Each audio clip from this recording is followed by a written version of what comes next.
I know. I'm Dani. I'm from the 100 Bar. I live in New York. Hmm. And I just really liked what you were saying because I just started my business working for myself, teaching for myself in like April, May.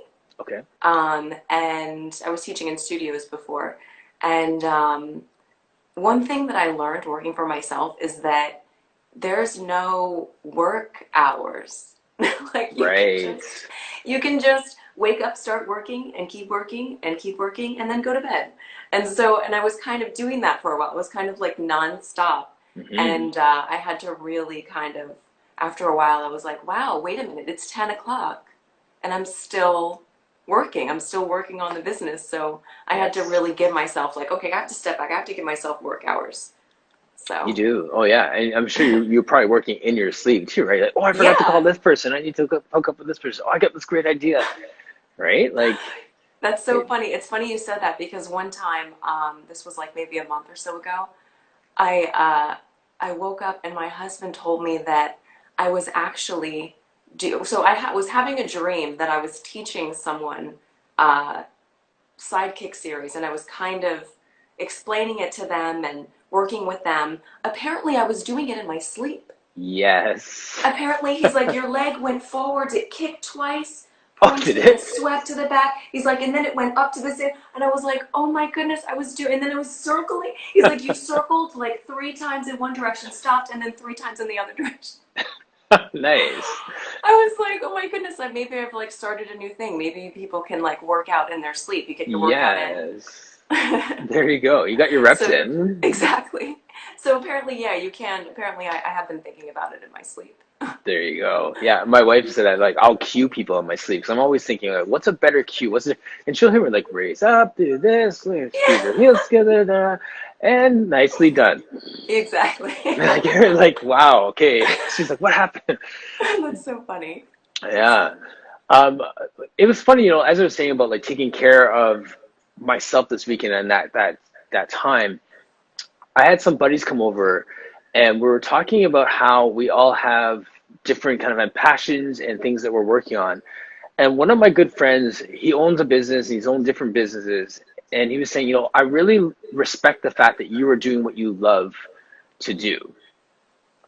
And it's almost like what's the way he said it? There's a great way he said it, but like if I was to win like $10 million, would I wake up and do this job anyways? That was it. The do it anyways thing. Mm, So yeah. he phrased it that way. He was like, are you doing a do it anyways job? If you won all the money in the world and you can get up, would you get up and just do that job anyways, or would you find something else to do? And if you're not in that do it anyways job, then really reevaluate what you're doing with your life. Wow. That's a great point. That's a great point. I definitely feel like I am. I mean, because I was doing that not do it anyways job Yes. before this. I was originally teaching ballet. That was how I Okay. got my start in ballet. I was a dancer and I loved it. But I was like teaching so much after a couple of years. You're supposed to like kind of teach for the season and then there's breaks, but I Okay. didn't take the breaks. I taught straight through the breaks. I did like little camps Yes. and things like that. I was teaching kids. And then I taught like a session. So that went on for like a couple of years, and then I felt kind of burnt out, and I was really young when this happened. And then I got an opportunity to start modeling, so I took that, and Hmm. I did that for 15 years. Wow. And Yeah. but it was not a what was the phrase? I do it anyways. Do it anyway. It was not a do it anyway job. Yes. It was not. It was not. I liked it. I got to travel a lot and do some cool things, but I missed loving what I did. I Yes. missed that. And I got to a point where I was like, I need to go back to teaching. I really love Mm. teaching. I am excited about it. I was passionate about teaching. So that's Yes. why I ended up, that's how I ended up coming back to teaching. And this is definitely, it's my passion. I love it so much. It makes me excited. I look Great. forward to it, Yeah. so yeah, Yeah. I'm fortunate to feel that way because I know what it's like to be in the other situation. Of course, no doubt. So tell me, like, how did you find Pilates then? Well, as a dancer, like when you're training, like definitely you come into Pilates just trying to strengthen your practice. But I didn't appreciate it and stick with it. Okay. But I always respected it.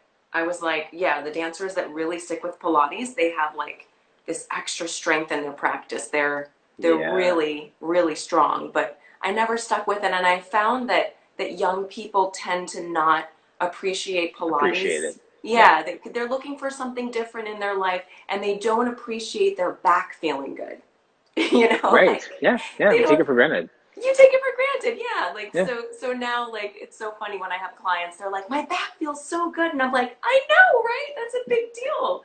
It's a When you're big not in deal. your 20s, that's a big deal that your back feels good and you feel like you could do any. If your back feels good and strong, you could do anything.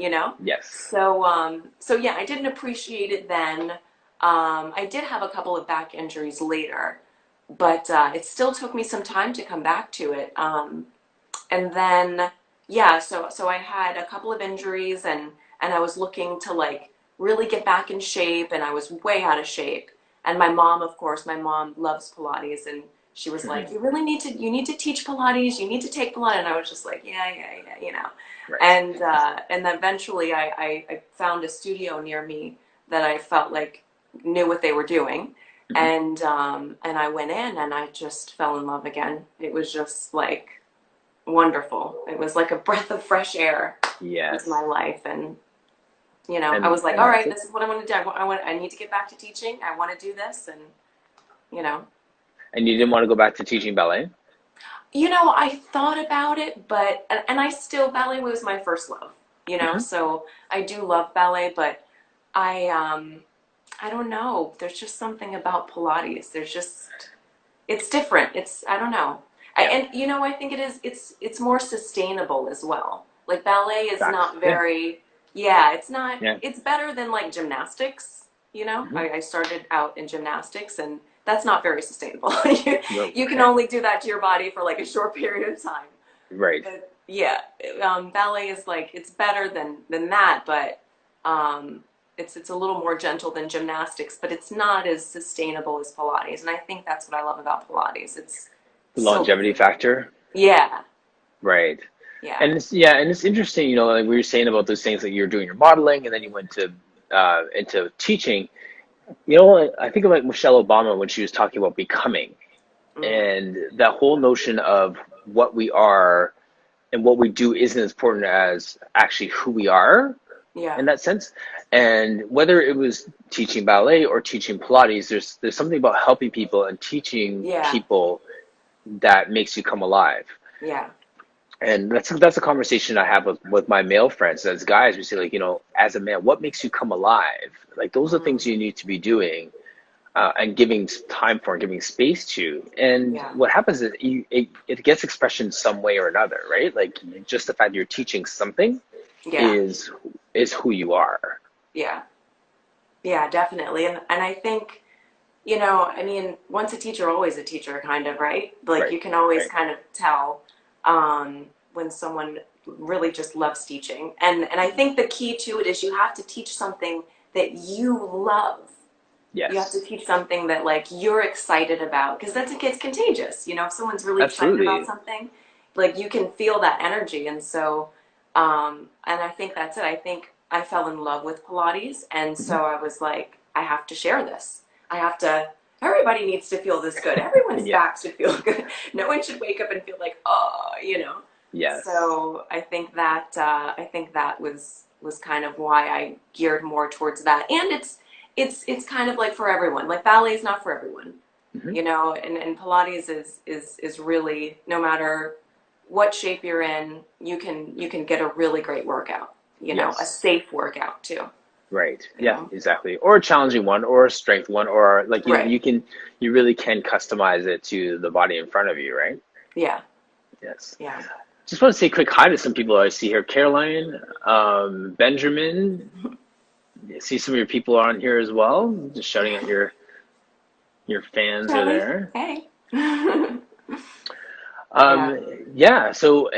But then it's one thing to teach, it's another thing to start your own business, to kind of jump Oh out yeah. and do your own independent work. Yeah, no kidding. I That's always scary. commend people for that, right? Because it's a totally different beast, right? Like you Yeah. have to now put on so many different hats. So what Yeah. made you decide to jump out of the boat and do that?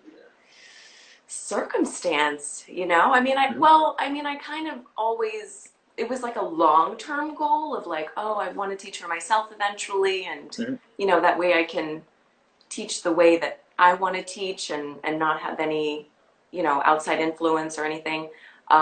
But I think circumstances change. You have to rethink, you have to adapt and, you know, try and figure it out. So it was the spring and we all know what happened. And Yes. so I was like, all right, I got to figure something out. I got to keep moving. I was like, I need to keep moving. My clients need to keep moving. I need to keep everybody needs to keep moving even if they're stuck Yes. at home. And Right. I had Right. been taking I had been taking and teaching a couple of people virtually. And so I was like, you know what? Like I just need to open this up. I need to just expand this. And that was kind of how it really grew into a business, into, Yeah. what it is now. So Perfect. it's yeah. Yeah. The when I was talking with Brooke Tyler, she used the phrase like the long game and the short game. Mm, And there's this kind of this balance that we're always in between, for example, you at this point, or where I've been too, where now you're just getting clients and you're just taking one person after the other and just trying to grow the business. yeah. But then there's also, okay, well, what's the long game with this? Are Mm, you moving towards getting a studio or keeping like a more of a consulting base? There's so many different things that are way down the road, but at the same time, you also need to make money today, yeah. right? Right. So what's your long game? What's your short game? um my long game, that's a good question actually. I mean, the thing that I love about teaching virtually is that I can take it anywhere. I'm not Yes. tied down to a specific place, and I'm also open to anyone that has an internet connection. Yeah. Yeah. So Exactly. Yeah. that helps too. Yeah, I've got people in California. I was teaching someone in Trinidad. So Nice. that's exciting. That's Yeah. exciting to see. So I think that and I mean, virtual teaching. I didn't invent virtual teaching. Like it's been Yeah. around. Yeah, I was even taking virtually from Joel Crosby. So Okay. There you that go. Yeah. Yeah. yes, so like it's been around. Hmm. But I just don't think that people were as aware of it as a possibility until Yes. It until it recently. wasn't. It's almost like it wasn't a valid way of learning Right, until now, right. right? Like, Until everyone and was then forced to kind of try it. yes, exactly. And now like Benjamin, who's on Degenhardt, he's I don't know if he's still like on the line or not, but the 360 Pilates online guy, right? So now Yeah, I'm sure he's now seeing how people are like, okay, well, this is actually kind of this important is now. So, legit. bro, Yeah, yeah, this is legit.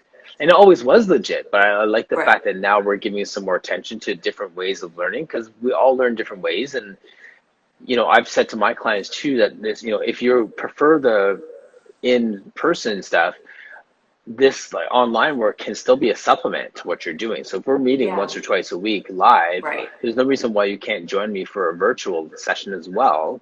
Because who knows if everything's going to lock down again? Like at least you can keep moving. So right. yeah, And there's a lot of other circumstances that could keep you at home too. You could just not have time to get in the car and go to the studio, or right. it could, there's different things that can happen. So I think it's always it doesn't really, like, even post pandemic when things are back, Hmm. hopefully. I think there'll still be room for it, Yeah, and yeah, I think it's just kind of changed the way that people view things. I mean, even homeschooling. People had a right. lot to say about homeschooling and not feeling comfortable with it, but now that people have been kind of forced to experience that, Hmm. some people are maybe kind of, thinking that that might work for them now Yes, and exactly. exploring it. So I think everybody's just kind of learning and trying new things. Sometimes you're forced to try something and Yes. then you realize that it works for you. So, Yeah, exactly. That's just it. I mean, instead of hoping that people pick up on the virtual, I'm trying to keep it in front of them. Like, I mean, right. there's so many things, and like New York, like Toronto, like we're going through these different phases, and you kind of ebb and flow between open and close, and you're not sure what's going to happen next. I Yeah, just want to be something that this is a norm. Like virtual right, is part of what we offer. right. Even when everything's wide open and quote unquote back to normal, if that ever happens, Mm. this isn't going away. Like I'm really trying to keep it in front of people that this is what this is another way. This is an add-on, like a vitamin. Like still eat whole foods, but you Right. need a A vitamin too. supplement. Yeah. Yeah. So Yeah, I think that's a good point. It's just to have a little bit of variety, and it was around before the pandemic. It'll yeah, still be there after, you know. right. Yeah, exactly. Well, I have friends who were almost 100% virtual before the pandemic that are now being called onto the workshops and all these different things. Oh, Like wow. they're an expert on it now. All of a sudden, it's like, well, Yeah. no, they've just been doing what they do, right? So, It is different. It is, and I had to kind of adjust my way of teaching a little bit. I had mhm. to definitely. I found that discovered that I was a very physical teacher. Like I Yes, love to just like put my hands on a client and manually kind of adjust them a little bit yes, yeah, and or even just use my hands to kind of demonstrate. I'm not like a demonstrator, but hmm um, I would kind of express with gestures what I wanted yes, from them. But virtually, you don't really want them looking at the screen because if you're turning your head to look at something, you're already doing it wrong. right, So, right, so yes, it's like I had to really like work on myself and I had to hmm be able to articulate what I wanted from them yes, perfectly and quickly. right, and So quickly, yes, yeah, so it made yeah, me a better teacher because of course. there was no crutch to lean on, and oh, we got some thumbs up from there. Yes. Yeah, it made me a better teacher, and I had to learn to say things like first find stretch forwards. If I were there and hmm I was standing with my leg right behind your back, reach Yes. forward, but don't lose contact with my leg. Like Yes. what does that look like? Or if I Right. were there, I would be pulling your arm up. Show me what hmm that would look like if I'm pulling you Yes. up, to get into your teaser. And then all of a Right. sudden, now they're kind of acting out a scenario in their head, and their Yes. body responds in a different way than if I didn't use that illustration that puts them in the scene. Yeah, of course, of course. Like that's the two terms that I've been really musing on a lot lately. One is curiosity, which we'll talk about in a second, and the other one is what we're saying right now is imagination, Mhm. right? So I mean, like we use imagery and we get people to kind of use different parts of their brain to get them to where we want them to go because we Right, can't like manually get them there. Like we can't like, right, okay, imagine I'm holding you by your rib cage and lifting you up to create that space as you lean forward. Like we can right, do stuff like that, but it's like, okay, well now they have to access different parts of their brain to right, do these exercises. right. And And that's if they're great. not dancers, that's hard. That's tough to do sometimes, like to Yep. be able to translate instruction into movement, you know, Yes. like for a non-dancer. So you have to be descriptive. You have to Mhm. kind of get them there. Yeah, it's a good point. Yes. Yeah. So we get better as teachers as a result of it because there's this like economy of words. We need to get on there quick with just our words because we can't be like, okay, stop, watch this. Okay, now see this. Right. We only have one camera angle too Yeah. sometimes, right? So you're really just strapped for, yeah, And makes us sometimes, better. yeah, and actually with what you said, sometimes I've gotten a little bit like creative with my transitions because I'll set so that sometimes and now I have a different viewpoint and I can really, because if I was in the classroom with them, if I was in the studio, I'd be walking around, I'd be circling them like a shark, to make sure that they're completely, Yes, yeah. to see everything from a different angle. So sometimes I'll change up the transition so that they're not facing the camera, and then they really have to listen, and they really have to just, they can't Yes. watch what someone else is doing, on the screen, and That's they good. really Yeah. have to just use their brains, bring their mind into the sequence and figure it out. And then I get a different viewpoint so I can kind of see if they've been cheating a little bit. Right. you know? Yes. So Nice. So now with your modeling background and having like your dance background, those different things, are you able to now reconnect with all these people and pull them in for virtual classes? Like, does this become kind of like your client base as well? It has. I think it for me it's been mostly word of mouth.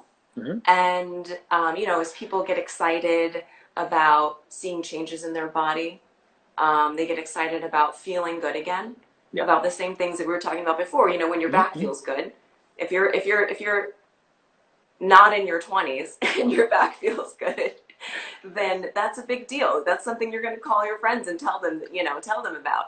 So, Yes. so it's Totally. been mostly a lot of word of mouth for me, even Cool. more than work connections Hmm. than Hmm. previous work connections.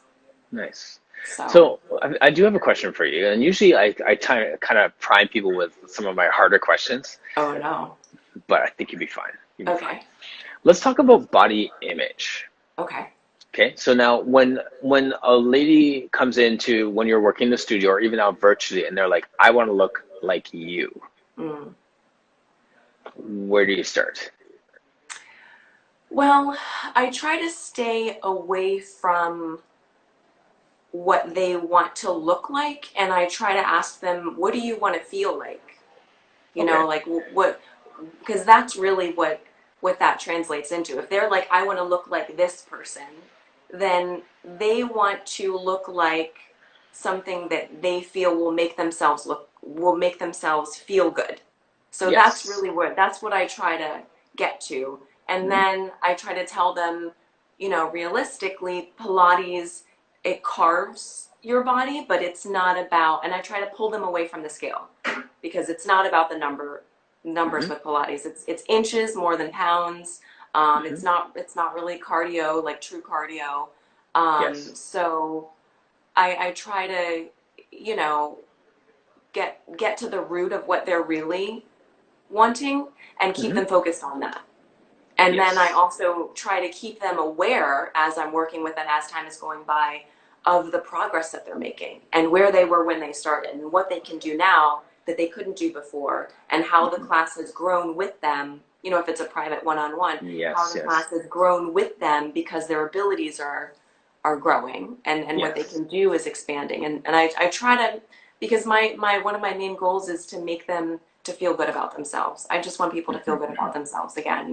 Yes. So any way I can do that, keep reminding them like, okay, so you're looking at the scale, you're not seeing the number that you want to see, but how do you feel? How does your back feel? How's your energy level?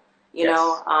Are you standing taller? How do your clothes fit? Like Hmm. those are the things that they're really wanting. Those are the things that are really making the difference. Yes. So So just bring them back to their why, effectively. yeah, but like bring them back to try to figure out like really what they're saying, like what they're really looking for, Hmm. and then try to get that, and building Yes. their confidence. I Right. think a lot of it is really confidence, Absolutely. you know. And then also motivation too, right? Like Hmm. that's the other piece too. Is like how do we get or can we even get people motivated? Yeah. Yeah, that's tough. I mean, I think for me, I try to really commend the things that they do well. I don't, Hmm. I try to, make them feel good. I've been in classes before where I didn't feel good, like the instructor didn't really, wasn't as positive. Okay. And, so I leave and I'm not really feeling that great about myself, or I'm not really feeling that inspired. Yes. So I think that is as instructors, like that's our job. You've got to feel Hmm. inspired, you've got to feel motivated, you've got to. So I'm going to do everything I can to try to do that. I'm going to point out everything that you're doing really well, even if it's something small. Yes. Even if it's just a moment, I'm going to point it out to you, Hmm. and then it helps with the confidence building. It helps and then that's what really keeps them coming back is knowing Absolutely. and seeing that they're improving. Is once you start to see an improvement, and Hmm. if I don't tell them they're improving and they don't see it, then why are they going to want to come back? Exactly. Yeah. And it really is key, real crucial that we celebrate their small victories along the Right. way, right? Because they're looking for a 7 pound drop and like 16 inches Exactly. total loss. Exactly. And you're like, Exactly. And I'm like, hey, you got up on your teaser. I That's know, great. That's right? wonderful. You Yes. know? Yeah. Because that counts, right? Like, I mean, I love Yeah. like the times that my clients would come back and they say, like, I had, we were doing some work in the garden and I had to move the wheelbarrow of soil back and forth. And, I'm not sore today. I'm like, Yeah. sweet. That is what we Yeah. train for, Yeah, exactly. you Exactly. I know? hear a lot of that. People are like, "Oh, I had to do this work in the yard or I had to move some stuff in the garage and I felt good." And I'm like, "That's a big deal, you know?" Hmm. Hmm. So, and just to even not have the fear when you lift something up, when you pick up something heavy and you're like, "Oh, this is probably gonna hurt later." To not even have that fear, Yes. like Right. that's a victory. That's a wonderful thing. So Yes. I try to kind of, and that's another goal that I have. Like I try to help them understand Pilates and then use it all day long and use it, Yes. Okay, in say everything. say more about that. Like I love that concept.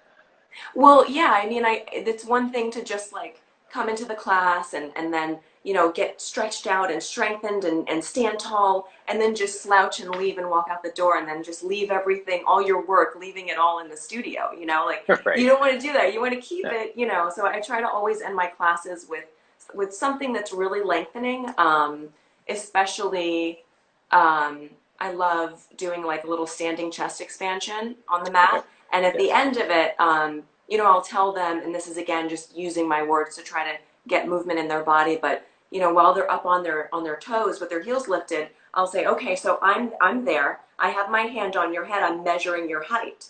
Mm. Lower your heels without getting any shorter. And all of a sudden they're like, Ah, oh, so I'm like, lower your heels to the ground, but don't get any shorter. Keep contact with my hand. And then yes. something happens in their body that Yes. lengthens. Yeah, And they're yeah. like, wow, That's a good cue. And so I end it saying, stand tall and stay tall the rest of the day. And Mm. keep scooping in and up, keep holding on to that. So Yes. that's my goal too, is to have them hold on to all of their work all day long, Yes. you know? Nice. That's good. Yeah. And you said this keep this the scooping line there, and Yeah. that's we're talking about body image and all these different things. When someone's scoop doesn't look like they're scooping, Mm. what do we say? What do we do with that? Um, that that I mean, there's little things that you can do to tell if the action is happening, even if Hmm. it's not as obvious. Hmm. Um, and I keep either way, I keep reminding them because once again, one thing that I see is that they'll hold on to it, and then as soon as they go into the transition, they let go of it, and then they Yes. try to pick it up again. So it's Yes. like, no, no, don't let go of it. You're turning over, you're turning prone, but hold on to it. It's harder now because gravity's working against you, but Yes. like hold on to it as you transition. And then, Hmm. so I really either way, whether it's an obvious scoop or a not so obvious scoop, I keep reminding them. Yes. And then hopefully when they leave, they'll keep scooping, they'll keep stretching, they'll Hmm. be Hmm. taller, Yes.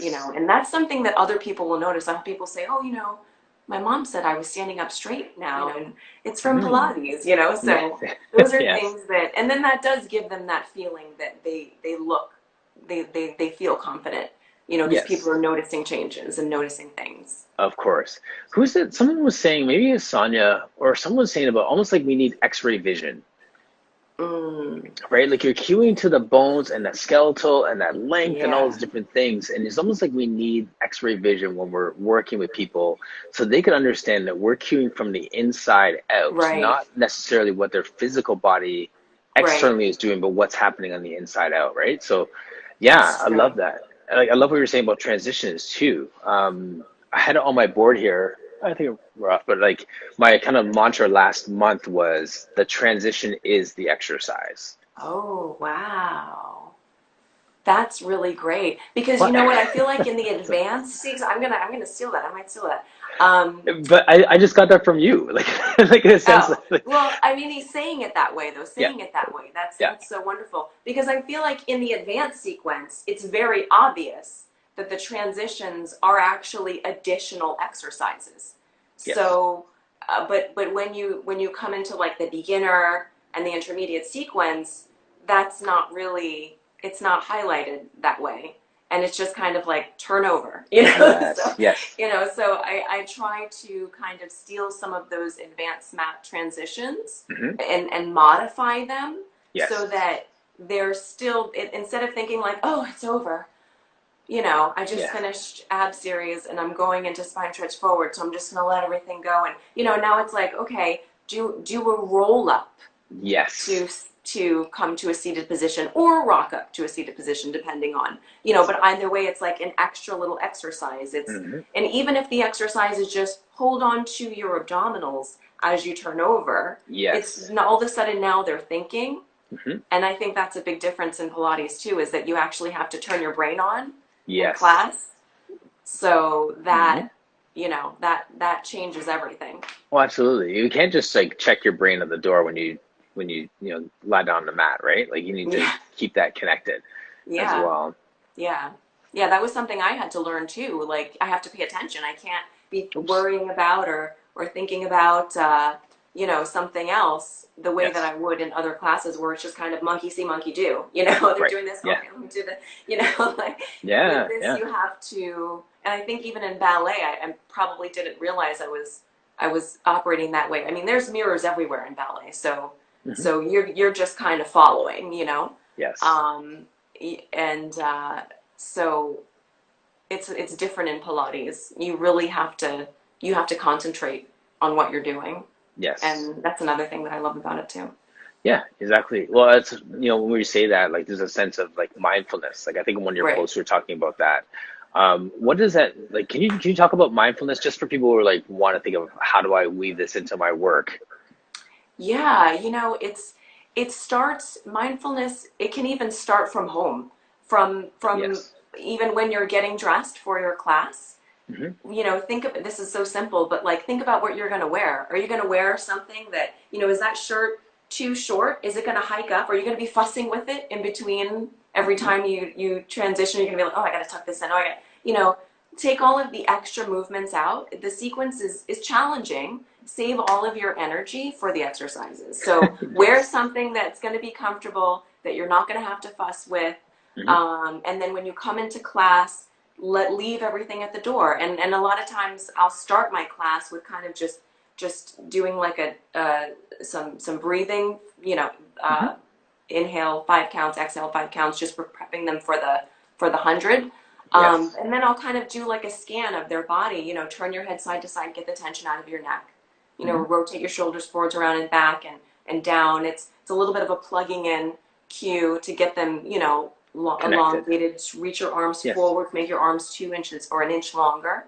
Hmm. And then, so I kind of, and that kind of already gets their mind scanning down their body and on their body, and Yes. not on anything else that's going on, which is Ye- tough, It is so but tough. Like it's like yeah, we need you here. Can you just come exactly, here? exactly, Like, yeah. exactly. Yeah, I've had some people, someone said once that like, oh, sometimes I'll actually close my eyes because I'm concentrating so much. And I'm like, that's good.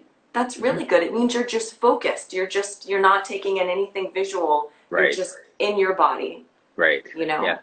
And So, funny challenge accepted as an instructor. If someone had their eyes closed, I would think, okay, how can I take them through this whole class and them not have to look at me mm, once? wow. Do I have enough command of my verbal cues that they can do Yeah. this without watching? Do they Ooh. know the exercises? Have they been taught the exercises enough in the past that they can almost do it without me? You know what I Yeah. mean? Like I find like Yeah. little ways to challenge myself within it. So I'm like, okay, eyes closed, let's go. Let's do Yeah, it. that's a good idea. That's a You good know? idea. Yeah. I might try that. Yeah, let me That's a good know. idea. Yeah, message me. I'll Yeah. be like, oh, it didn't work at all, or I it's like, know, I know. like, I know, because I found myself doing that in class too, on a couple of exercises where I'll just notice that like, oh, my eyes are closed, but then I'll open them and I'm like, oh wait, I'm way off. Where is everyone? yeah, right, So like, yeah, but it can be good to just kind of do that check of like, am I concentrating on my body? Am I present? Am I mindful of what I'm doing?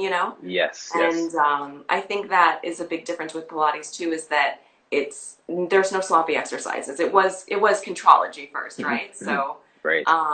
I think, and a lot of times when I tell people that, they're like, oh, okay. And exercising with control. It's not just, because I mean, do you find that that people often want to get through the exercises quickly, and you're telling them slow down, slow, especially Yes. new new Yes. clients.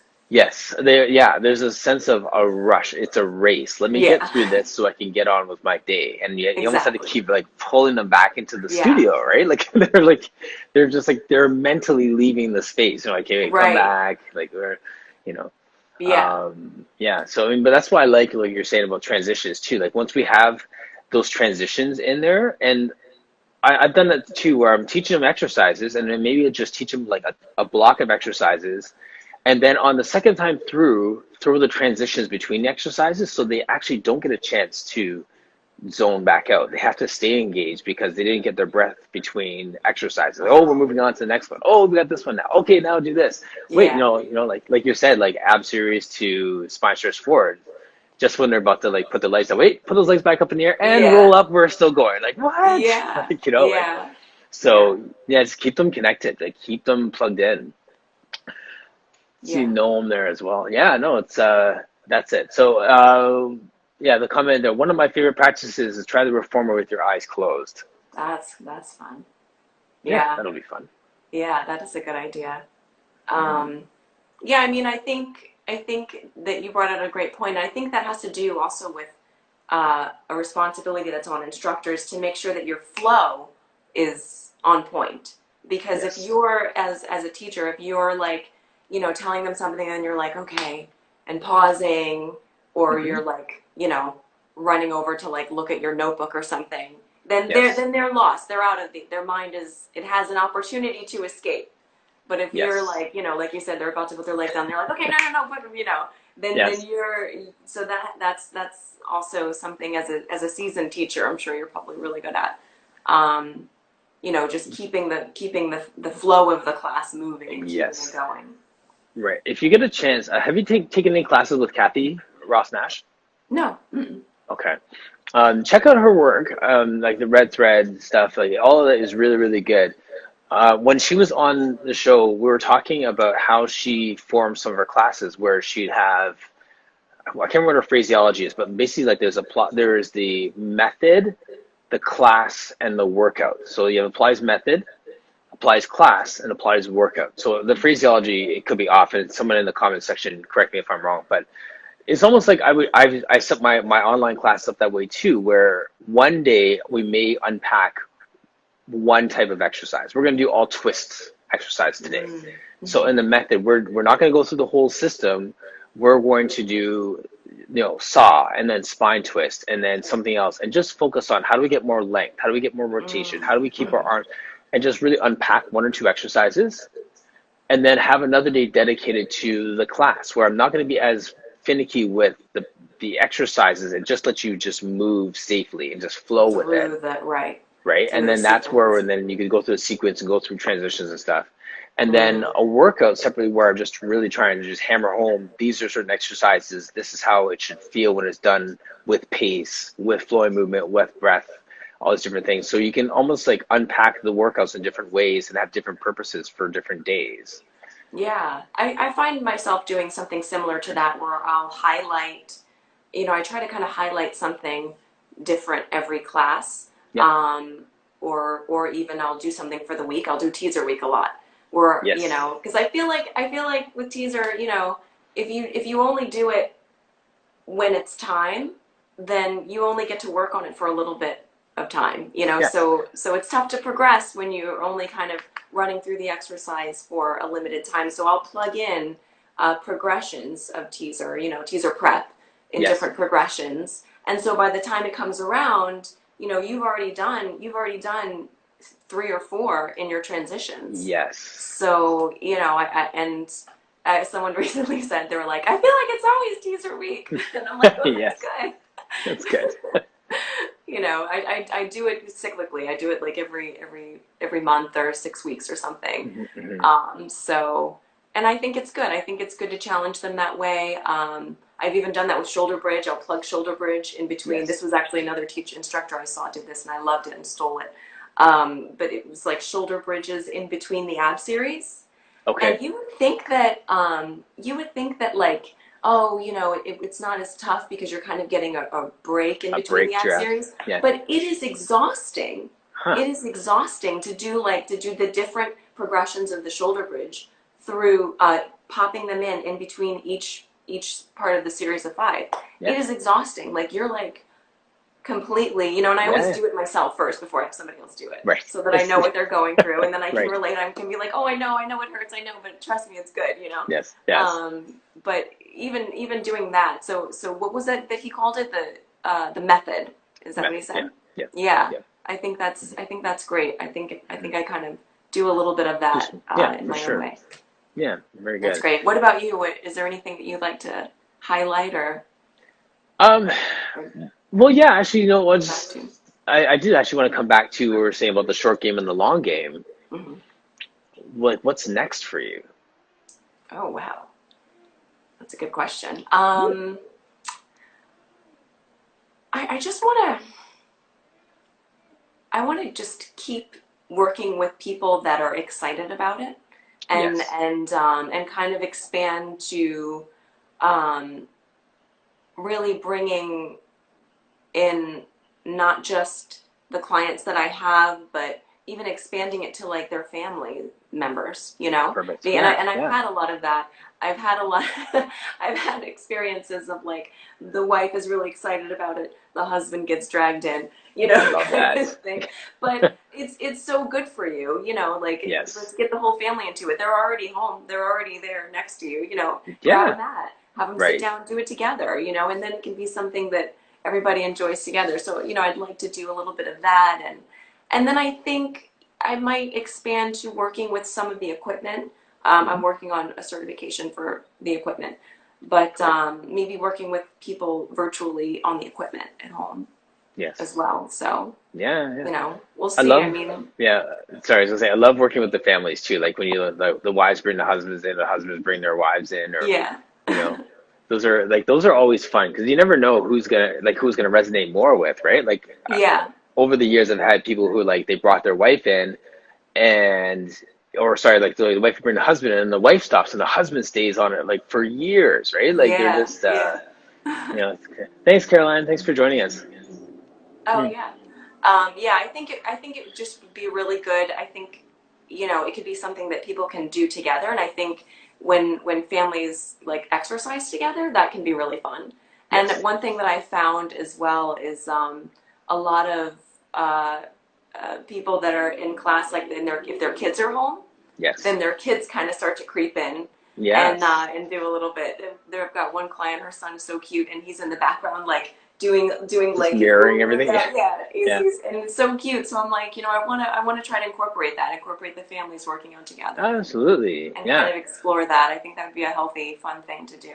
for sure. And it makes such a like when you can give kids like physical literacy, like that is such Yeah. a game changer, right? Oh yeah. Yeah. And even when they get older too, like my world stops for any dad who wants to bring their son or daughter in with them. Like that is like my highlight Yeah. when you can have that happen, like their teenage daughter, like my people this morning or that sort of thing. Like that's just yeah, it just makes me feel good. Yeah. What about you? Can I ask you that question? What's next for you? Well, this is funny. Like the space behind me is what I keep calling like a COVID baby. Like I only really opened this space just recently, like Oh wow. July. Yeah. Wow. So I've been doing my Pilates and my personal training out of this multidisciplinary center. We have like chiros and physios and stuff and a full gym. So I just, with COVID and having to make some shifts, this was a lunchroom behind me, and I just, got some Wow. equipment and we set it up, and it's just a 200 square foot like full studio and broadcast Wow. center. So like this is kind of like the long game now. Like how do I grow this and get other instructors in and do a lot more work virtually as well? Because I think the day of like 10 reformer spaces and all that stuff that's tough to manage with this, Sustain now. pandemic, Yeah. right? Yeah, yeah. So Yeah. like overhead and stuff, that's gonna be, yeah, that's a lot. So yeah, so I want to continue to grow this and continue doing these podcasts and just connect and highlight amazing people like yourself. Like there's so many people out there are doing great work and Mm. we just need to celebrate them, right? So Yeah. Yeah. Yeah. That's awesome. That's good. Yeah. It's always good to have like plans in the future, you know? Yes. That short game and that long Something to be game. excited about. A short game, a long game. Yeah, that's a good Mhm. that's a good way to say it. We're at 55 minutes too. Like that just Oh really my flew by. goodness. Yeah. Wow. You're just like, That went by oh, really fast. yeah. Were you nervous too? But extremely, yes, extremely. Hmm. I'm not gonna No. lie about that. Yeah, extremely No. nervous. Like I said, I'm just glad that I was actually able to connect because Yes. who knows what could have No, you're So, doing great work, man. Like I really thank appreciate you. like all that you're doing, and there's so many people that need this work, and I feel that like when I was in personal training, I say personal training is personal. There's people who will come to me because they resonate with my personality and the way that I teach and stuff. And likewise, the people who come to you would never come to me. Like there may be some they just prefer the way that you teach or vice Mm, versa. So you are needed just as much as the next person who's doing this work. mm. And I Yeah, really feel that's that. yeah. Everybody has their different styles, Yep. and that's another thing with virtual teaching that's difficult is literally any English speaking instructor is your competition, Exactly. literally. Yeah. So, Yeah. like in the world, In the world. Yeah. in the world. So that's intimidating to think about, but but they're in your class, they're present because they want a class from you. So and Yes. so whatever it is about your style that you bring, just keep doing that, Hmm. that's what I tell myself. Like, it's just I just have to focus on trying to get the clients to love Pilates as much as I love Pilates, Yes. and if they're happy, they'll come back. And Yes. it's been working so far. So, There you go. but it's very different. Yes. Well, like Lisa right said right there too, authenticity is the key. Is the key. Yeah. And I mean, I would add to that too that your students will find you Right. like globally, really. Like they will find you over time, and there are people who will come to you and they'll leave, and there are people who will come to you and stay like for a lifetime. Right. So Right. and they'll tell their friends and so on. So yeah, well, I'm excited to follow you and just see how your business grows over the next couple of Oh, thank years. you. Thank you. I'm excited about it too. We'll see what happens. Hmm. So thank you so much for your support. I really appreciate it. You're doing great work, and I appreciate you looking at little guys like me.